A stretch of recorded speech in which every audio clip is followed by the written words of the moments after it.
Hola y bienvenidos a un nuevo video sobre René Descartes. Recordemos que estamos analizando su discurso del método. Bueno, las primeras, más bien las anteriores videos habían sido un poco lentos porque es como una continuación de una introducción, ¿no? Recordemos que René Descartes se tarda mucho a comenzar porque, puesto que René Descartes no quiere sonar muy pretencioso, tiene que hacer los textos anteriores. De modo que bueno, ya en esta segunda parte del libro, ya vamos a comenzar, pues ahora sí con lo bueno, con su pensamiento sobre la ciencia, ¿no? Antes de comenzar directamente, hay que decir que René Descartes hace varios símiles de la razón o de la ciencia. A veces las compara con senderos o con árboles, y bueno, eso hay que entenderlo, ¿no? Método significa camino. De modo que cuando él dice el camino a la verdad, se refiere claramente a un método, por ejemplo, el razonamiento. Del mismo modo, un árbol, y poco a poco iremos viendo cuáles son sus símiles. Ok, pues ahora sí vamos a comenzar con su pensamiento. Lo primero que nos dice, y es algo muy interesante, es que las cosas suelen ser mejor cuando son pensadas por una sola persona y no por varias. Como ejemplo pone todas aquellas ciudades que fueron diseñadas por una sola persona. Esto ya lo había dicho antes Aristóteles. Recordemos que René Descartes es muy aristotélico, quizás si a ustedes les parece, y si ustedes lo piden en los comentarios, hagamos con unas preguntas que ustedes pongan aquí abajo, podemos hacer un pequeño video sobre Aristóteles y René Descartes. Las ciudades diseñadas por una sola persona suelen ser mucho más provechosas que aquellas ciudades que se generan por los usos y costumbres, ¿no? Yo creo que en muchas partes del mundo existen zonas que no deberían de estar pobladas, y sin embargo con el paso de los años se han ido poblando y pues terminan siendo lugares caóticos donde las calles no son adecuadas, donde hay falta de servicios, etc. De modo que vemos como una ciudad bien diseñada pues es mucho más eficiente que una que se genera a partir de hábitos. Lo mismo va a decir con la ciencia. Imagínense que la ciencia no se generara o no partiera de la razón, sino partiera de los hábitos. Un poco así pasaba antes. Recordemos un poco investigaciones de uno, creencias de otros. Se mezclaba, los hábitos eran los que llevaban a los conocimientos, y entonces no se tenía una ciencia establecida, no había un órgano que decidiera clara y efectivamente qué sí era conocimiento y qué no, y las comprobaciones, de modo que había una especie de caos en la ciencia. René Descartes llega en este punto donde va a intentar poner una especie de orden, y comienza diciendo esto, que vale más que una sola persona, es decir, un solo razonamiento genere el conocimiento, ¿no? René Descartes nos plantea, por ejemplo, la constitución de las leyes. ¿Qué es mejor, que las leyes sean construidas a partir de los hábitos o que sean diseñadas, ¿no? A lo que se está refiriendo es que no es importante si la ley, una sola y específica ley, funciona o no, sino si el conjunto de leyes es beneficiosa y es efectiva. Si son generadas a partir de los hábitos o del comportamiento de las personas a través de los años y de diversas opiniones, es posible, o lo más probable es que no sean tan efectivas, puesto que son más bien generadas casi azarosamente. En cambio, si hay un razonamiento que las ponga en su lugar y pueda construir un grupo de leyes bien ordenadas, pues sería mucho más eficiente. Lo mismo va a pasar con la ciencia. ¿Qué es mejor? ¿Que haya opiniones un poco anárquicas sobre fenómenos diferentes e iguales? ¿O que haya un solo razonamiento que pueda distinguir lo falso de lo verdadero? Bueno, pues él nos está refiriendo a las cosas particulares, es decir, él no va a poner en cuestión cada certeza que nosotros tengamos. Por ejemplo, cuando él escribe hay ciertas certezas, como por ejemplo la sangre que circula en las venas, ¿no? De hecho, eso va a aparecer en el libro. Él no va a poner en duda si realmente hay sangre en las venas, no, ni cada conocimiento particular, sino más bien la estructura que genera ese conocimiento. Es decir, el razonamiento por el cual ese conocimiento es aceptado, y no las diversas opiniones. Es en este momento que René Descartes va a hacer un símil con una montaña. Dice, cuando hay gente que tiene que atravesar una montaña, por ejemplo, de un pueblo, para pasar de un pueblo a otro, pues la gente, por los usos y costumbres, se va generando una especie de sendero que no es el más adecuado, puesto que no es una línea recta, sino que más bien es un sendero sinuoso, pero que se va volviendo más fácil, puesto que cada vez más personas pasan por ahí, las piedras se van alisando y se van encontrando un poco de mejores caminos. Eso es lo que René Descartes dice con usos y costumbres. Es un camino, recordemos, hace un símil con el sendero y el conocimiento, ¿no? El método como camino. De modo que un sendero, es decir, un método por usos y costumbres sería así, sinuoso, difícil, poco eficiente y tal. Pero ¿qué pasaría si una persona decidiera atravesar la montaña de una parte a otra? Bueno, pues si la persona lo hiciera y todas las demás lo siguieran, se formaría igualmente un sendero a partir de la costumbre, pero mucho más eficiente. No porque, no como era antes, que era la forma un poco más cómoda, no tan bien pensada, sino más bien justo por usos y costumbres, sino un buen razonamiento. Bueno, hace una advertencia acerca de esto y dice que no todos están hechos para ser esas personas que crean nuevos caminos o nuevos métodos, ni los precipitados ni los menos capaces. En su símil dice que los menos capaces y los precipitados pueden caer de la montaña y lastimarse severamente. Lo mismo pasa pues con la metodología. Aquellos que se precipitan al crear una nueva metodología van a fracasar. Lo mismo aquellos que son los menos capaces, ¿no? En teoría, los que son precipitados, los menos capaces y todo aquel más bien que no pueda crear un nuevo sendero, su labor es seguir el que otros ya han creado o el más eficiente que les parezca, para así generar mejores métodos o consolidarlos mejor. Como vemos, él está apostando por un razonamiento anterior al conocimiento y no apostando por dudar de cada conocimiento en particular. Su fin es crear aquel ser creador de conocimiento que va a ser al final de cuentas la razón. Bueno, René Descartes en este momento nos indica que existen 3 ciencias fundadoras y cada una tiene sus virtudes y sus desventajas. Vamos a comenzar con la primera. La primera ciencia fundadora es la lógica. Sirve para hablar de cosas ya sabidas o para hablar sin juicio de los ignorados, pero no para aprenderlas, es decir, que habla de silogismos. Más bien esa es su virtud y su defecto, ¿no? Su virtud es que sirve para hablar de cosas bastante objetivamente, y su pequeño defecto es que no se puede aprender a partir únicamente de la lógica. Recordemos en los videos pasados, que por cierto les recomiendo que si están viendo sin haber visto los pasados, les recomiendo ver los pasados. Dice que una de las...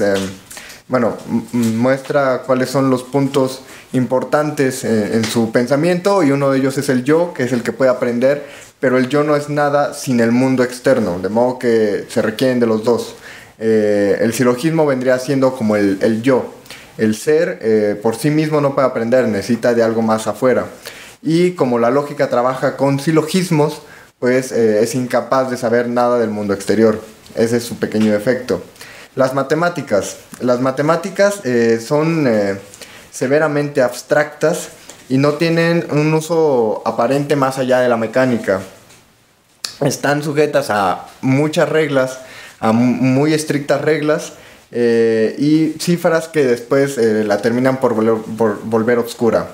De nuevo, su ventaja es que está sujeta a estrictas reglas. Ya veremos después que eso al final de cuentas va a ser el punto fundamental para la constitución de las ciencias, que haya pocas reglas pero bastante estrictas y muy bien observadas.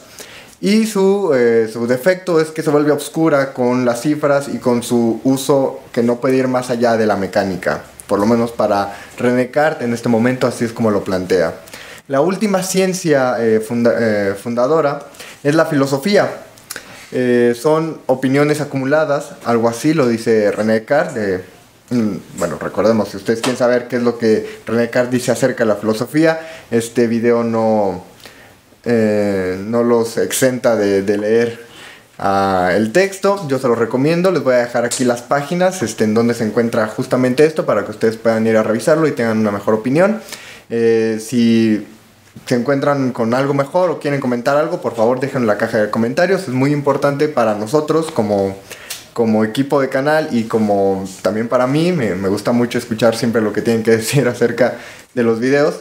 Bueno, para René Descartes son opiniones acumuladas, llenas de verdades y mentiras tan conectadas y tan herméticas que es muy difícil separar lo que es verdad, lo que es mentira. René Descartes dice que es como intentar partir un mármol.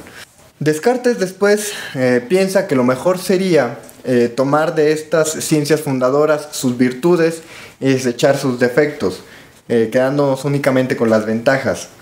Al final, como les había ya adelantado en la parte de las matemáticas, es mejor tener pocas leyes pero muy bien observadas. Ese va a ser su punto, su razonamiento para crear la metodología. Vamos a ir generando poco a poco más leyes para ver qué sí es un conocimiento verdadero y qué no. De momento, aunque sean pocas, pero se tiene que observar rigurosamente, puesto que cuando una opinión o una especie de conocimiento no se observa mediante estos razonamientos o estas leyes, o estas reglas más bien, pues quedan simplemente como opiniones. Y René Descartes ya nos había dicho que si la ciencia se funda en opiniones, termina por ser oscura, anárquica y muy poco eficiente. De modo que es mucho mejor tomar las virtudes de estas tres ciencias fundadoras y observarlas, pero prácticamente religiosamente, ¿no? Para que no caigamos en un desorden, no caigamos en anarquía. Y al final de cuentas es lo que pasa, me parece, en la modernidad, ¿no? Las instituciones, las universidades tienen un conjunto de reglas específicas, incluso de puntuaciones y de citas, etcétera, tanto para ciencias formales como para ciencias sociales, incluso a veces hasta para arte, para saber qué es lo que sí entra como conocimiento y qué es lo que queda al aire, que queda como suposición, que queda como hipótesis o que queda simplemente como una opinión. Bueno, a partir de lo que René Descartes pensó, él encontró 4 preceptos que los voy a enumerar en este momento. El primer precepto es no tomar nada por verdadero sin tener evidencias de ello.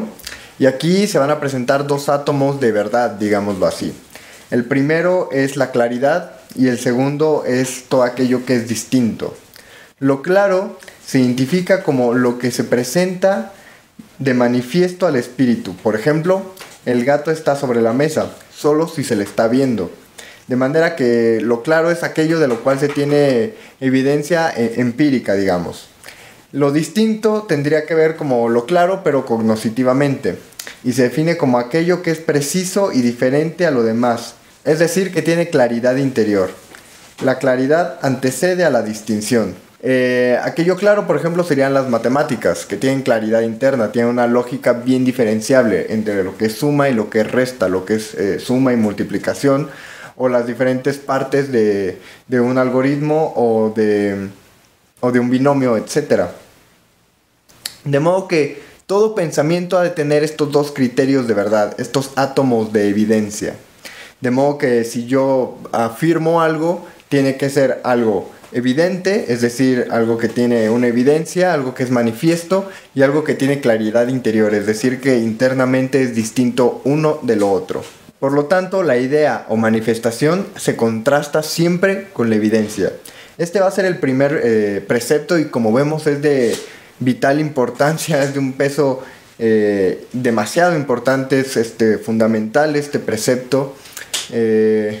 Y simplemente lo que nos quiere decir es que toda aquella sentencia que demos por cierta, tengamos siempre la evidencia en la mano para poder corroborarla y para que los demás lo puedan corroborar. Junto a esta, que tenga distinción. Una idea de distinción, por ejemplo, sería todo aquello que trata como de engañar al pensamiento, de engañar a la verdad. Hay muchos charlatanes, como los de astrología, no sé, diferentes cosas que pareciera tener evidencia, pero que más bien están confundiendo a la razón de las personas que lo están escuchando, y no hay una distinción clara interna en sus sentencias. De modo que para que algo sea verdadero debe tener esas dos, una evidencia empírica, pero no es suficiente con eso, sino además necesita tener una distinción clara y precisa de los conceptos internos que va a usar para afirmar cierta cosa. El segundo precepto es también fundamental y es muy propio de Descartes y es muy propio también de Aristóteles, que es dividir las dificultades en tantas partes como fuese posible y más provechoso. Esto quiere decir que es un método de análisis y síntesis, de dividir los problemas en muchas partes para poder volver a reconstruirlos. Este es un precepto aristotélico, de hecho, y cuadra con esta afinidad matemática que René Descartes tenía.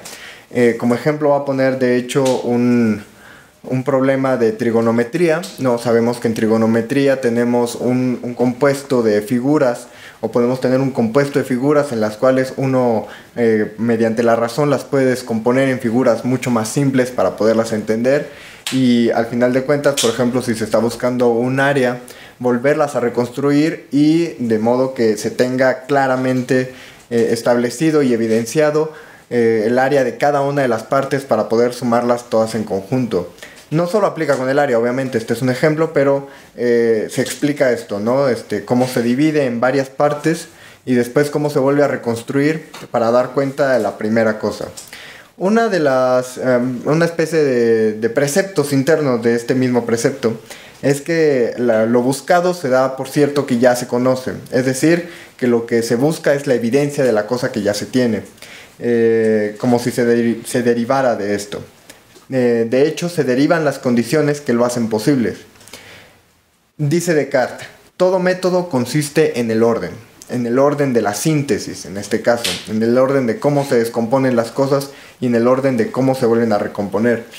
Por eso, si lo que nos está diciendo es que el método se compone del orden, las leyes que lo rigen tienen que ser observadas rigurosamente, puesto que son lo que le dan el orden al método que se usa para llegar a diferentes tipos de conocimiento.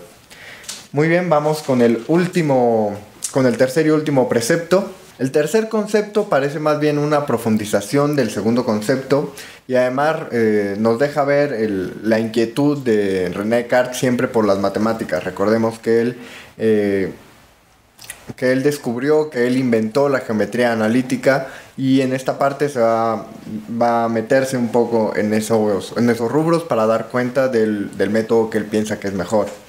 De modo que vamos a ir poco a poco.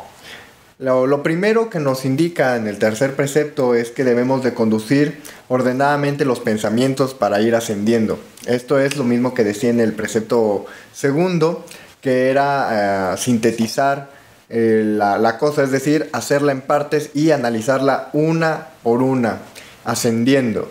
De nuevo, si tuviera que poner un ejemplo, sería una figura geométrica, analizándola en trigonometría. Cuando la dividimos en varias partes, primero sacamos una conclusión de una para poder sacar la que sigue, y nunca en un orden inverso, puesto que no podríamos. Así, por ejemplo, si tenemos una figura, por ejemplo, un cuadrado dividido a la mitad, primero tendríamos que conocer las medidas del primer rectángulo o del primer triángulo, o de la forma en la que lo hayamos dividido, para poder después conocer la segunda, y nunca al revés, puesto que si lo hacemos al revés estamos suponiendo algo en vez de evidenciarlo, de modo que ya no tendríamos los criterios de verdad, que es lo evidente y lo claro. De modo que ese es lo primero, ordenar el pensamiento siempre ascendentemente. Lo que ya se tiene conocido dará cuenta de lo que está por conocerse. A todo esto hay que suponer un orden entre los elementos que no se preceden naturalmente. Y esto es uno de los grandes temas, ¿no? Que hay que suponer que hay un orden. Si suponemos que no hay ningún orden, entonces el elemento A y el elemento B no se conectan y no podemos conocer uno a partir del otro.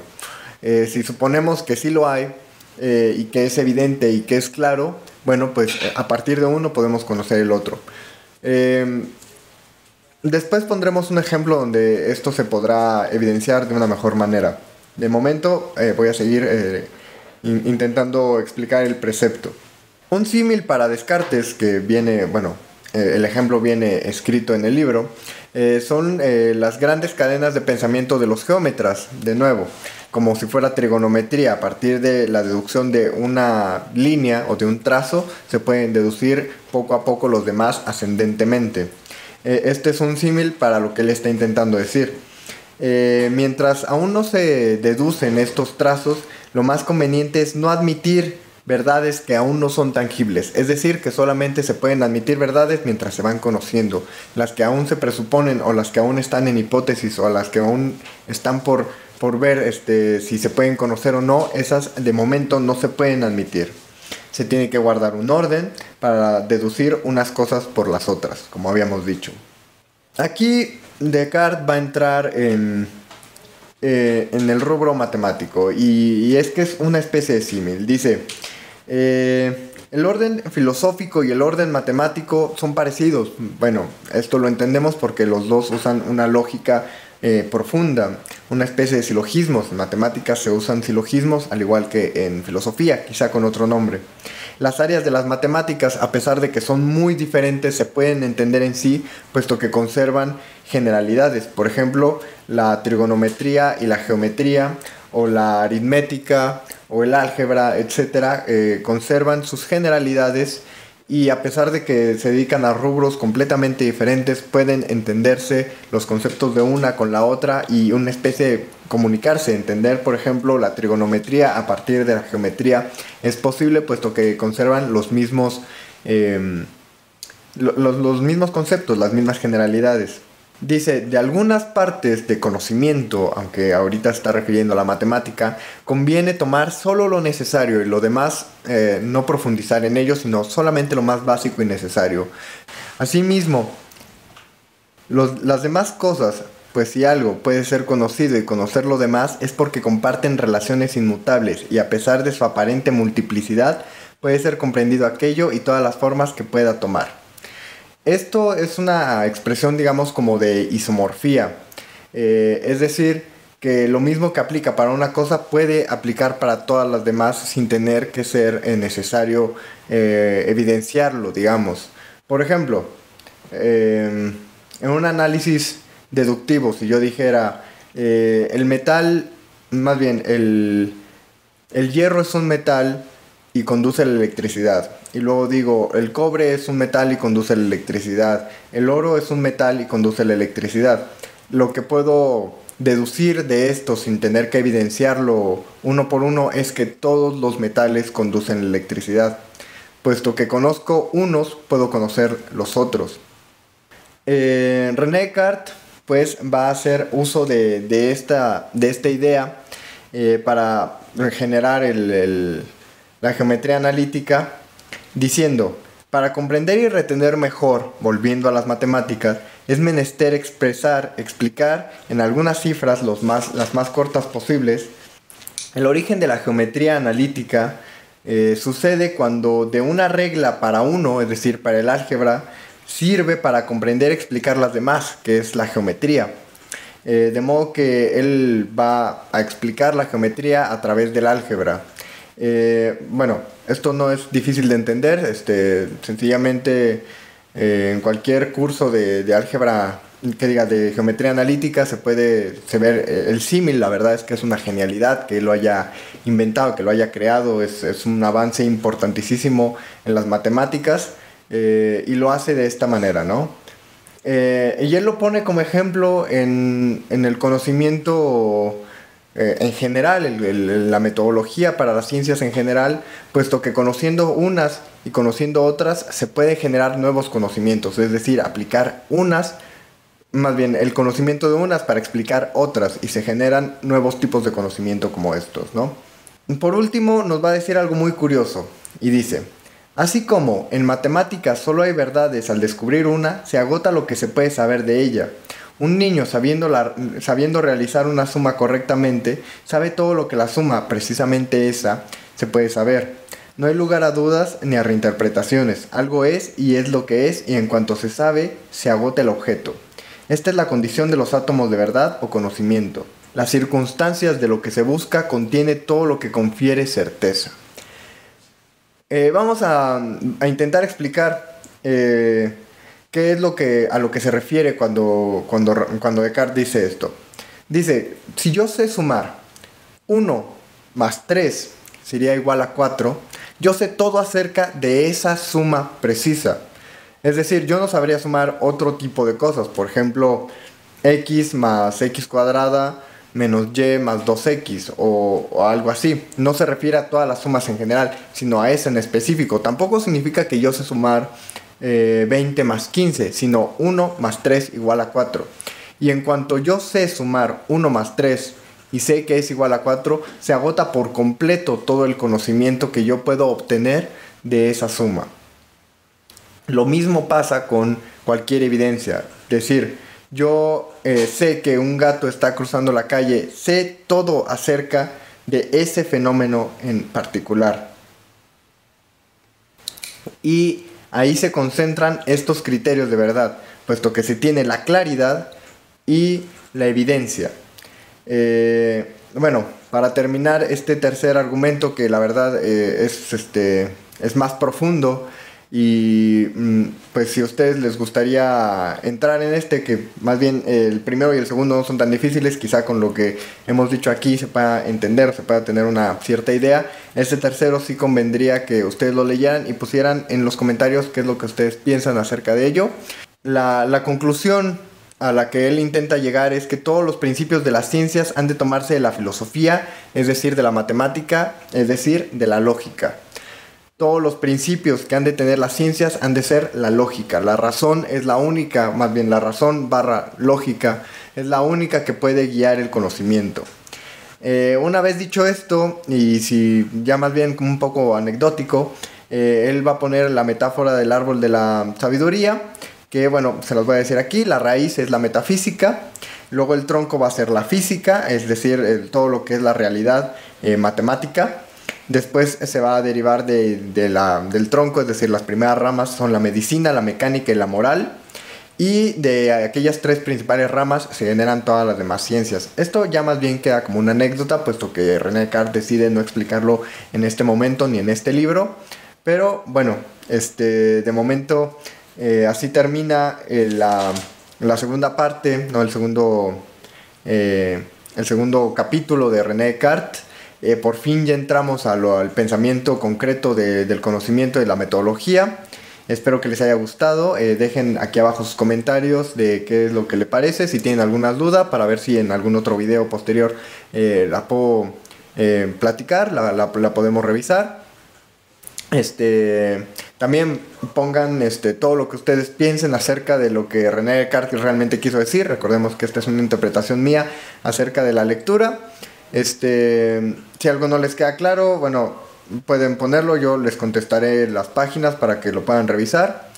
Revisen los demás videos. De nuevo, al final del video se pone el video anterior, que sería el primer capítulo, que es una introducción alargada, y atrás de ese está el primer video que hice acerca de René Descartes, que es la introducción real. Revisen, además tenemos otros videos, y si les gusta nuestro material se pueden suscribir, porque subimos videos regularmente para que les llegue más fácilmente. Déjenle like, nos parece muy motivante que le den like, que se suscriban, puesto que vemos que les está gustando este contenido. Y pues nada, nos vemos en el siguiente capítulo, que sería ya la tercera parte, y hasta luego. De las Pokeanchis o las hermanas Valenzuela. Eran 4 hermanos. Y bueno, anteriormente no había hablado de este tema porque no me sentía con la capacidad de hecho. Debía de encontrar la razón en otra persona. Por lo tanto, el esclavo tiene la razón